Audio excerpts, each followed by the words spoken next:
Hi guys, welcome back. In this video, we shall be talking about jaundice. Now, what is the meaning of jaundice? In case if you're having high amount of bilirubin, which is causing you to have a yellow discoloration of the skin mucous membrane.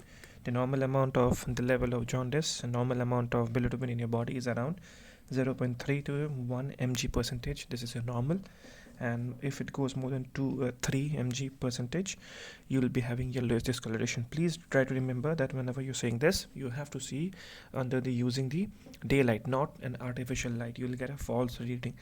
That is the reason you have to go and see under the sunlight. Now, before we start off jaundice, we have to have a basic idea of the how is the bilirubin produced in the first place.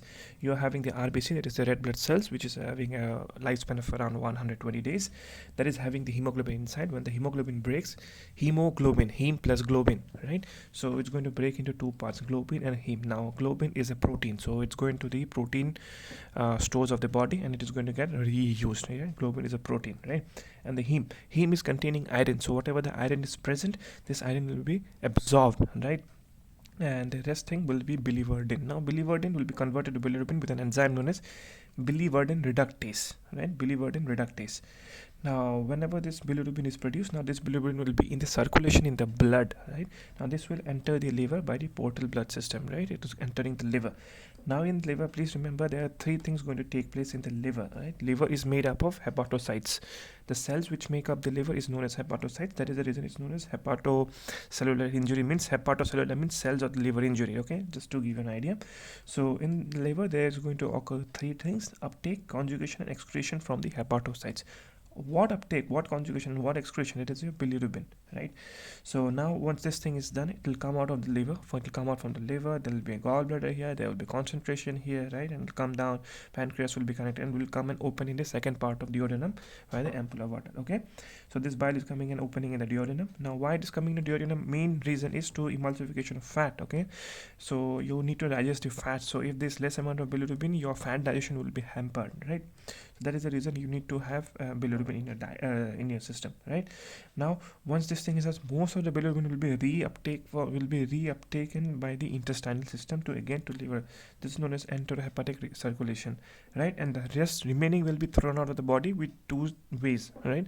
If it is thrown out of by the kidneys, it is known as urobilinogen, and if it is thrown out by the stool, it is known as stercobilinogen, okay? So now please remember this stercobilinogen is actually going to give you the brown color of your stool. The color of your stool, which is brown or sometimes yellow, is due to this thing, okay? Let's say if any cases, if this component is absent, my stool color will not be brown or yellow. It will be like pale color, clay color rather. I'll say it is like of clay color. Have you seen clay? Like clay is the soil, pale color. It's not a typical, what is the color of clay, so that color will be present in this stool, right? It's very important. So that is the reason whenever you're passing your stool, you're passing your urine, please have a look about all these things, okay? It's not disgusting, nothing, and we do not have to be ashamed or talking about all these things. It's absolutely normal, right? So whenever you're passing your stool, have a look into your stool. Do you see any cracks in your stool? That means if there's cracks, this means there might be a lot of dehydration. If you see the stool which is floating in water, that means a lot amount of fat is produced which has not been digested. So you need to be careful with this. Along with this, if you see a lot of mucus, okay, if you see mucus, you might be able to see worms. So that's worm infestation, or you might be able to see blood, okay? If you are old age, like 50s, 60s, 65-year-old age, and whenever you're trying to pass stool, you're having blood, it's a high chance that you should be thinking you might be having a cancer of the rectum or colon area, right? Generally people don't want to look down. Why to look? It is dirty. No, it is normal, and you should be aware of this. Same goes with looking at your urine, okay? Whenever you pass a urine, try to see the composition of urine. If it is very white, it's okay, right? If it is dark in color, that means you are dehydrated, okay? If the color changes, yes, it can change due to some medication. If you're taking anti-tubercular drugs, yes, the color of urine can become too orange, right? Along with this, you need to see what is the color. If it looks red, that means there may be blood in the urine, right? You need to see, yes, why am I bleeding blood in the urine? Sometimes the urine might look normal, but there may be very microscopic blood in it. You will not be able to watch it by the normal naked eyes. That's why you have to do microscopic examination of the urine, right? That is the reason I always tell you, go and do your medical examination even if you feel you're 100% normal, right? Along with this, whenever you see a urine, if you see the urine is having a lot of foamy production in urine, this means you might be having a lot of protein going out. So foamy production in urine, it's not good, it's difficult to flush, it's not good. Okay, again, if you're like 50-60 years and then you are having blood coming out from your urine, right, you're able to see this means a very high chance that you might be having a bladder cancer. Painless blood coming in urine is very high chance at the age of around 50-60s or more, chance of bladder cancer, right? So this is what you should give an attention. So okay, I just went a bit out of the situation. All right, so this is the basic thing that you have to understand. And remember, whenever you are actually I'll try to explain it with the image. So let's say this is a blood vessel, this is a lot of RBCs are there, and let's say there's a lot of hemolysis, means breakdown of RBCs. So what will happen if the RBC is broken down? Hemoglobin will release, again globin and heme will be coming out. Now why there will be hemolysis in the first place?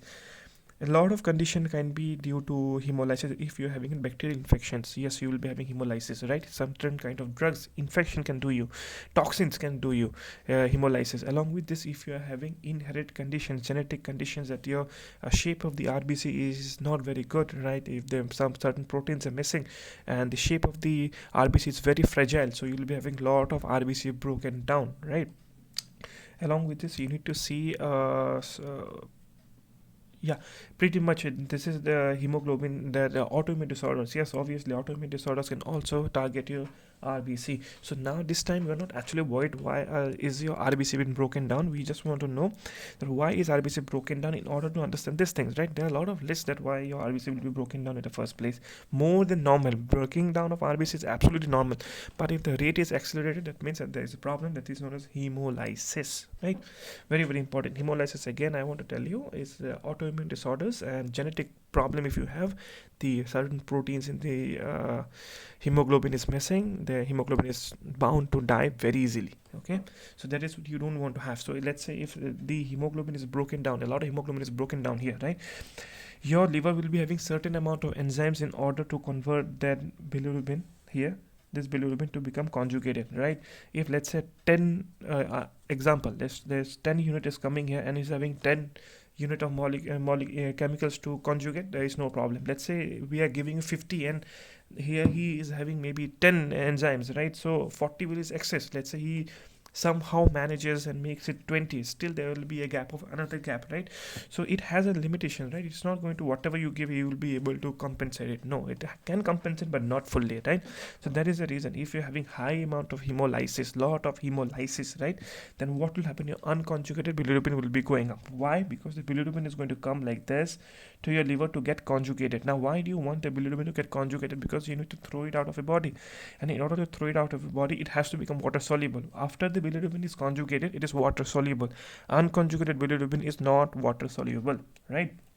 This is very important. So let's say a lot of hemolysis is taking place, then you will be able to see a jaundice. And if you do the blood parameters in the report, you will be seeing unconjugated bilirubin is very high, right? Is very high. That means problem is between this part, not below or not in the liver. That's all, finished. Done.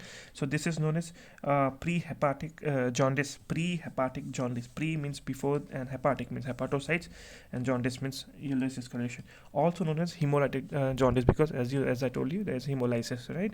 So very, very important. The next type of jaundice is hepatic jaundice. That means the problem is in the liver itself.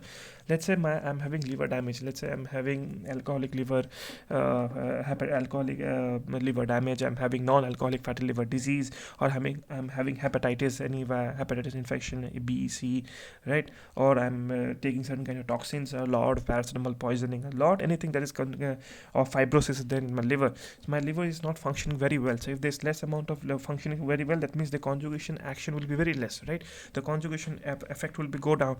So remember, whenever you see this conjugation effect is going down, that means what will happen? Whatever the normal should have been conjugated, that will not be conjugated. So you'll be able to see unconjugated values will increase in this case also. Along with this, conjugated level will also increase, right? Because the pushing out will be hampered. And so that is the reason you need to see this. If it is an hepatic jaundice, you have to see, you will be able to see conjugated and unconjugated both will be elevated, right? Now coming to the how is the bilirubin coming out from the liver. Once all conjugation has been done, it will be coming the second part of the urinum, right?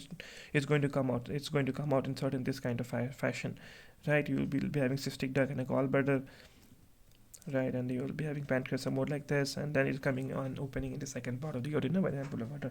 Now let's say if there's any obstruction, any stone here, any stone here, any stone here, any stricture, any foreign body, anything, the outflow is hampered. Now whenever there is outflow hamperment, now please try to understand here. Now if you see in the blood, because there will be backflow, and this will be again going to the circulation, what will happen?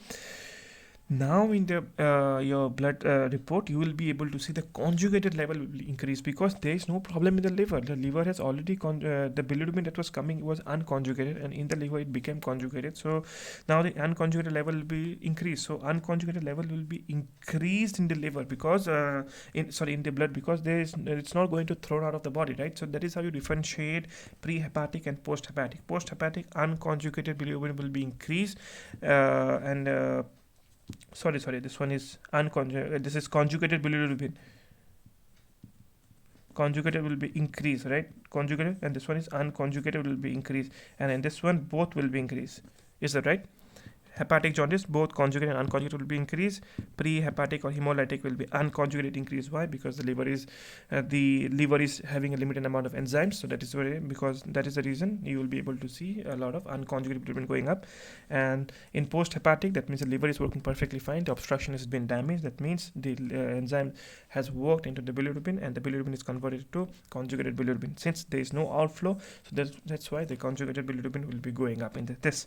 Along with this, as I told you, conjugated bilirubin which is coming into the intestine, right? The person will be complaining that I am not able to digest fat very properly, right? Whenever he eats fatty items, he has a lot of issues in passing down stool. So whatever stool he will be passing out in the toilet, in the sink, I mean the siphon tube, wherever the water cell is there, that stool will be floating, right? Because of high amount of fat. And also the color of the stool will be very, very important. Is clay color. And this will be very bulky, huge amount will be passing stool. That is how you know. And also in post hepatic, also known as obstructive jaundice, because most of the time it's because of an obstruction. It may be a stone, maybe a worms, maybe stricture, maybe anything, right? So in this thing, the patient will be having a lot of itchiness in the body, so if the person says, I can see my stool floating in water, my color of the stool is pale, and I'm having a lot of itching, and if you see the blood report, yes, definitely you'll be knowing the patient is having post-hepatic jaundice, right? So this was about a small idea about jaundice, how you differentiate. Let's say again, I just want to summarize. If there is problem above the liver, that means there is more hemolysis. That is, we call it hemolytic jaundice, in which your unconjugated bilirubin will be increased, right? In hepatic jaundice means if the liver has been damaged, to any cause, any cause, right? So then you will be having jaundice. And if the liver is working fine and the above structures are fine, but only the outflow is affected, you will be, this called as post-hepatic jaundice. Obstructive jaundice, because it's because of an obstruction, right? So in this case, mostly you need to do an surgery. So this was about the bilirubin that I wanted to share. Yeah, and that's all for now, and I'll see you in the next video. Thanks.